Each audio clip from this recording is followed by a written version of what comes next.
Hello मित्रांनो, बघा या गुहागरमध्ये ताई सर्व भात शेतीची विरळणी करायला लागलेल्या आहेत. जिथं दाट भात झालेला असतो ना, ती रोपं काढून इतर ठिकाणी लावतात. बघा किती काबाड कष्टामध्ये जीवन जगते तिथली लोक. आणि आपण तिकडं म्हणतो भाताचं शेती कशी असते बघा. प्रत्यक्षात बघितल्यानंतर तुम्हाला अनुभव येईल की लोक कसे जगतात तिथं. बघा किती कष्टामध्ये भात पिकवतात आणि एवढ्या एवढ्या क्षेत्रामध्ये भात काढून इतर ह्याच्यामध्ये असं रोपं तयार करून लावते. बघा सर्वांना. ताई किती महिन्याची रोप आहे तू? 1 महिन्याचा आहे काय? मग आता हे किती महिन्यानं काढायला येतात? 3 महिने लागतात का 4 महिने? बरं. मग आता ही किती क्षेत्रामध्ये आता तुम्ही भात केला आहे हो?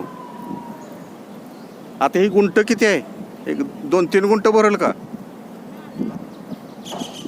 हा एक